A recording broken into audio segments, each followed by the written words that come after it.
konsep dasar manajemen. Organisasi adalah sekelompok orang yang bekerja sama dalam struktur dan koordinasi tertentu dalam mencapai serangkaian tujuan tertentu. Yang membedakan adalah tujuan dari organisasi tersebut.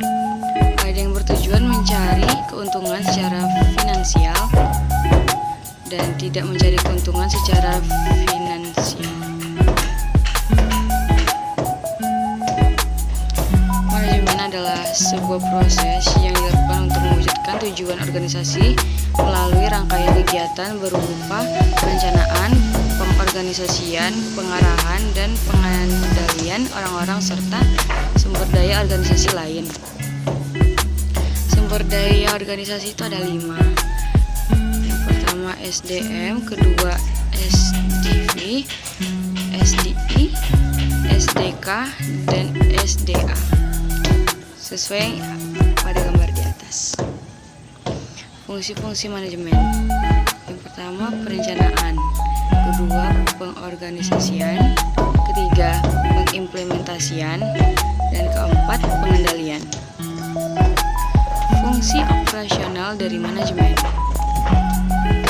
Manajemen SDM, penerapan manajemen berdasarkan fungsinya untuk memperoleh SDM terbaik bagi bisnis. 2. Manajemen pemasaran, pada intinya berusaha untuk mengidentifikasi apa yang dibutuhkan oleh konsumen. Manajemen keuangan, berdasarkan fungsinya yang memastikan bahwa kegiatan bisnis yang dilakukan mampu mencapai tujuan secara ekonomis yang diukur berdasarkan profit. Yang keempat, manajemen produksi atau operasional. Fungsinya untuk menghasilkan dan memastikan produk sesuai standar yang ditetapkan dengan teknik produksi yang efisien mungkin. Sejarah ilmu manajemen. Peninggalan fisik sebagai ciri adanya implementasi ilmu manajemen seperti piramida di Mesir, bangunan Ka'bah di Mekah, tembok Cina, dan sebagainya.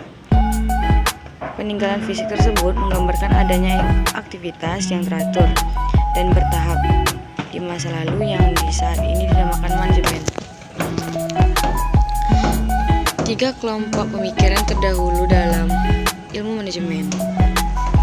Perspektif manajemen klasik. Ada 3, yaitu kelompok manajemen ilmiah dan saintifik, perusahaan manufaktur, bank umum, perusahaan asuransi, perusahaan retail, dan lain-lain. Dan ketiga, kelompok manajemen administrasi. Selanjutnya, perspektif manajemen perilaku. Ada 3, yaitu studi Hawthorne. Yang kedua, teori relasi manusia. Yang ketiga, teori perilaku kontemporer. Perspektif manajemen kuantitatif. Ada 2 kelompok, manajemen sains dan manajemen operasi. Prinsip Taylor dalam tahapan. Ada 4.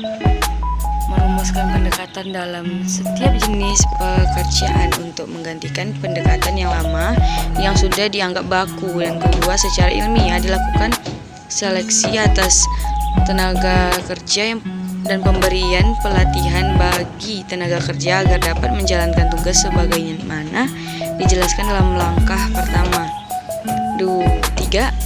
Memberikan pengarahan dan pemantauan atas pekerjaan untuk memastikan bahwa mereka melakukan pekerjaan yang telah ditugaskan sesuai dengan standar. Keempat, melanjutkan langkah-langkah pekerjaan sebagaimana yang telah dicapai pada langkah-langkah sebelumnya dengan menggunakan tenaga kerja yang mampu menyelesaikan pekerjaan sebagaimana mestinya. 4. Gagasan gen dalam manajemen. Ada 4.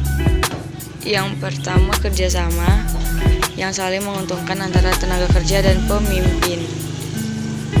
Kedua, seleksi ilmiah tenaga kerja atau karyawan. Ketiga, sistem insentif untuk merangsang produktivitas karyawan dan organisasi. Yang keempat, menggunakan instruksi-instruksi kerja yang terperinci. 3. Perkembangan ilmu manajemen dan manajer dalam kegiatan manajemen. pionir ilmu manajemen modern, Robert Owen, tahun 71 sampai 1858. Beliau menyatakan bahwa perlunya SDM dan kesejahteraan pekerjaan dalam sebuah organisasi. Yang kedua, Charles Babbage, tahun 1792 sampai 1871, pentingnya efisiensi dalam kegiatan produksi, khususnya dalam penggunaan fasilitas dan materialis produksi. Kesimpulan yang dapat dari manajemen klasik: 1. Kontribusi manajemen klasik, spesialisasi pekerjaan, studi mengenai masa dan beban kerja, metode ilmiah dalam manajemen, dikenalkan fungsi-fungsi manajemen, produksi dan birokrasi. Yang kedua, keterbatasan manajemen klasik, kurang memperhatikan aspek kemanusiaan dari pekerjaan seperti motif, tujuan, perilaku, dan lain-lainnya.